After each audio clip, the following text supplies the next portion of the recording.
Hello YouTube, welcome to the channel. I do appreciate it. If you're new here, thanks for stopping by. If you're a subscriber, thank you very much for your support. Guys, I got overwhelmed with emails and comments on the last video I did about the pantry. I should have started 2 weeks ago because I had to go through all of that.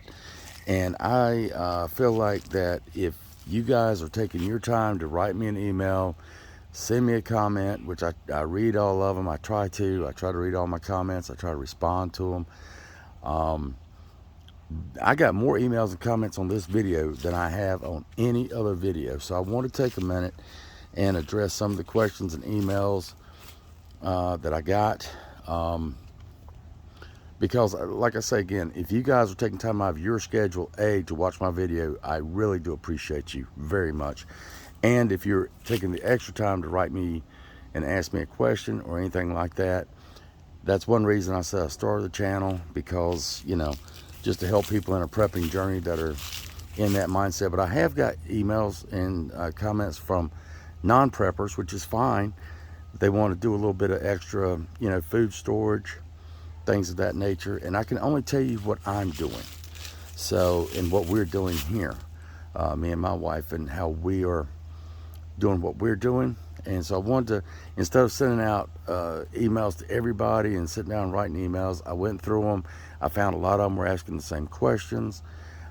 Some people commented, had very good advice. I'm gonna mention those also. But let me preface this by saying I am not a financial expert. I do not give financial information on this channel. That's not what this channel is about. I can only speak to my experiences and what we're doing to get where we have gotten to. So I'm thinking if it helps to answer one person's question, I'm sure somebody else had the same question. So let's just, I'm gonna get on into it.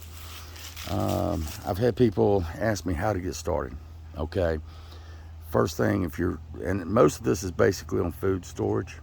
So if you're wanting to start food storage and build up to a good supply, you need to start small. And I've said I don't know your budget, but I have had people tell me their budgets. And so I'm going to try to help you meander through that a little bit on how we would approach it. If you start small and just buy a few cans of extra food a week, buy stuff that's on sale, you know, your 5 for 5s. I think a Costco membership is great to have. A lot of people don't, but I do. It helps us tremendously. Sales, coupons, things of that nature. That's what me and the wife use. That's what we do. I'm not ashamed of it. It helps stockpile our food and gives us the food security that we don't have to go to the grocery store but about once a month. I mean, if we need something out of the way, we'll go pick it up. But technically, we shouldn't have to be going to the grocery store every day, every week, stuff like that. And a lot of people get stuck in that routine of stopping by the store and spending money every afternoon on the way home from work. And when you're doing that, you burn up a lot of gas, you burn up a lot of time, you burn up your money. Thinking ahead is what's going to get you where you want to be. You do not want to stockpile stuff that you do not have, you will not eat. So do not make that mistake.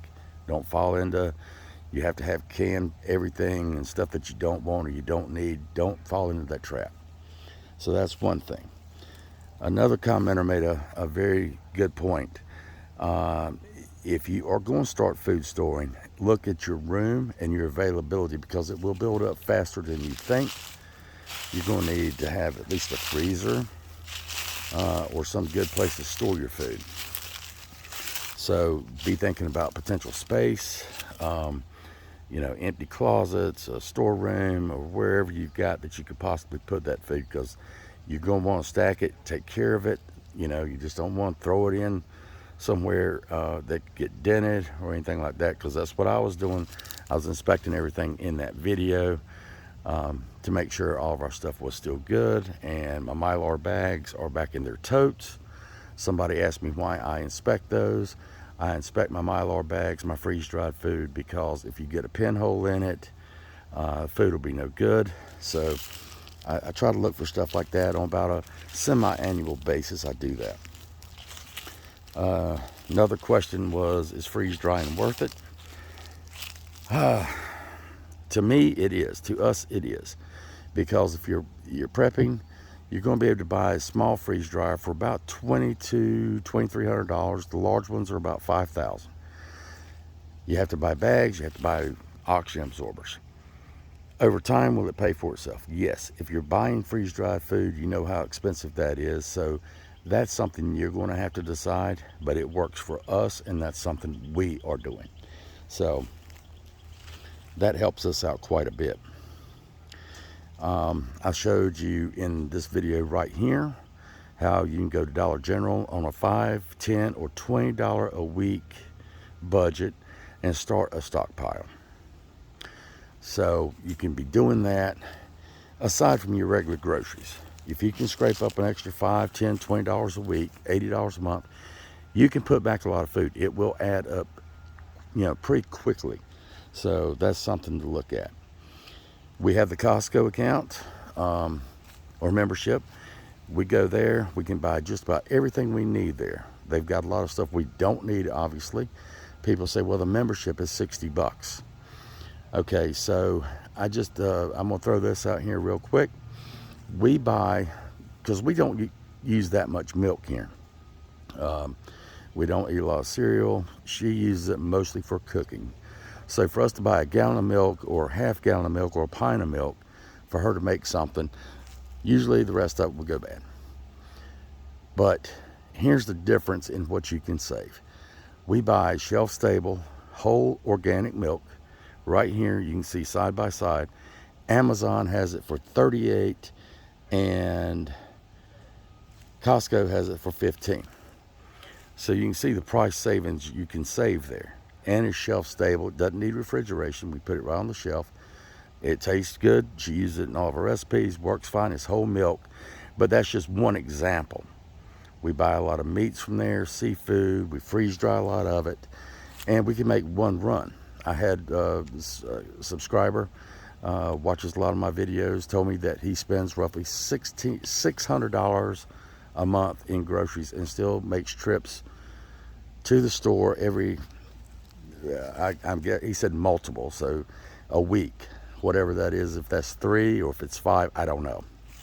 But look how much money, time, and effort you could save if, he's got a wife and a child. So if he would take and put back just $20 a week and start building a food storage, because he asked me, was it even worth it? Well, if you look at the time and energy you're putting into going to the grocery store every afternoon or every other day, two things with that. And this is what gets a lot of people caught up, because it's so convenient to be able to just run and pick up dinner tonight at the grocery store, have one shopping list for tonight's dinner. Plan your dinners out. Go to Costco one time or the grocery store or wherever you happen to like to go shop. Buy enough for the week. Put that back, and then buy a little extra that you could put aside for your food storage. So if you can do that, it's going to slowly build that way. Rice and beans is a good way to start. A lot of people, that's a cliche, all the preppers have rice and beans. Well, we do in the prepper community, but some of these folks don't want to become preppers, and that's cool too. They just want for the aspect of being a little bit more self-sufficient and being able to alleviate all the grocery store trips and things like that. So that will help you there. I've had those questions asked. Sales, you can go any type of sale. A lot of people don't want to use coupons. We use coupons, guys. If we see something's on sale, we get it. Let's see what else we had. Storing dry food is a good way to go, freeze-dried or dried. I had some people that said that, the canned food can, not be as good after a period of time, and they are correct. Is it still good to eat? In my opinion, yes. I'm not taking anything away from that comment at all. We have a lot of canned food. We can a lot of our own food. And that's another thing. People were saying, well, I can't store long-term meats. I don't have enough freezer space. Well, if you learn to can, you can can all your meats. It's not as complicated and as scary as everybody says. We've done some videos on it. We've got a lot of canned pork, canned chicken, a lot of freeze-dried turkey, freeze-dried chicken, freeze-dried ham. We have a lot of that. One person asked me if they had so much in discretionary income, what would I do? I wouldn't just spend all of my discretionary income on food. I would also be looking at water, different things like that, but I still wouldn't spend all of my discretionary income, because you're going to want to maintain some cash. You want to be liquid some way. So having some cash on hand is another part that you need to make sure you can do. I'm not telling anybody to go bust a budget to have a food store. I'm not trying to tell anybody what to do. But, you know, if you can go out and you want to alleviate your grocery store trips, you want to alleviate, you know, going to the store and not having something that you normally would buy it in advance. If you're spending $600 a month, roughly, that's $150 a week when you break it down. If you can take, say, $20 of that and put back for your food storage and put that in a safe spot and look after it, maintain it like you should, then you won't be making those trips after a while. It's going to take a while to build that, but if you do that every week, or let's just say those trips you go in the afternoons when you get off work, buy an extra 3 cans of what you like. Buy an extra pack of chicken to put in the freezer. I know times are hard and people do not have the funds, but you're spending the money anyway. Just try to put a little bit back. I've told you before, I'm not on here to tell everybody to run out and buy everything like some channels do, because I just think that's a way to get yourself, you know, in money troubles, and then your whole journey goes out the window. Trying to think here, I'm looking, I actually got a list. There was so much, guys. I just had to make a list of things I wanted to address. You know, if you are able to grow a garden, some people say live in apartments, can't grow a garden. I understand that. And I also understand the concept that you can plant on your terrace or something like that, and you can get some stuff from that, but that is not going to be a self-sustainable situation. I know people are going to argue with me on that they grow a lot of food on the terrace and the apartment complexes and stuff, and I'm sure they do. But is that one tomato plant going to hold you over through the winter time? My guess is probably not, but I'm sure somebody's going to tell me. Like I say, I am not trying to come on here and be in anybody's business, but I do feel like if you guys take the time to write me and ask me questions, I did tell you in that video, if you email me, I would help you as far as, you know, the advice that I can give you. We've been doing this a long time. I even state in that video, this did not happen overnight, and yours will not happen overnight unless you just got tons of money to go spend. It's over time that you build that. So if you're patient, and you gotta be disciplined though. You gotta be disciplined with it. You gotta buy stuff that's nutritious, stuff that you're gonna eat, that you like. And you can buy a lot of stuff that you like that's already canned already. If you don't have room for a freezer, then you're going to need to look at different alternatives for that food. You're not going to want to buy a lot of frozen food. Just about every refrigerator's got a freezer, so you can store some stuff in that. But that's going to be for like daily use stuff, and I understand it. So be thinking about that, guys. And I really appreciate everybody that emailed me and commented.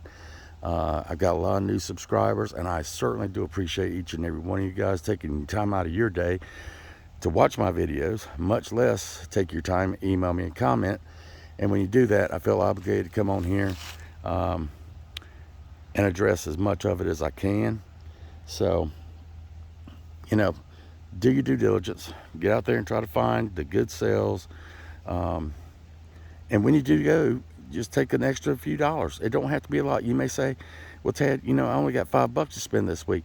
Well, $5 could get you 5 cans of corn, 5 cans of green beans. It can put back in your food stock. Whether you're a prepper or not, everybody is going to have to eat.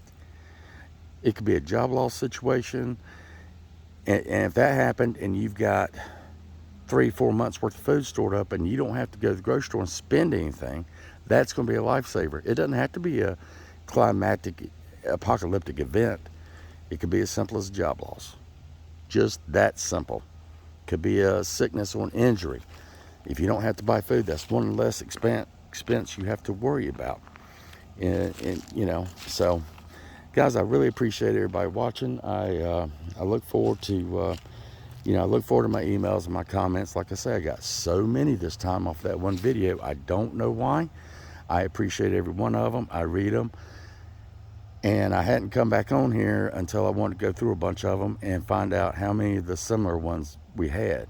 So I hope this helps the people that were asking me the emails. I hope some of it helps in the comment situation, because like one guy told me, I didn't really get into the budget part of it, which I don't, because I don't know what your budget is. But when you tell me you're spending X a week or a month, I can kind of help you with that. So anyway, guys, I've kept you way too long, but it has been much appreciated. I hope this video finds you good. And until next time, guys, I'm Tad, and we will talk about it. Thanks for watching, and have a great day.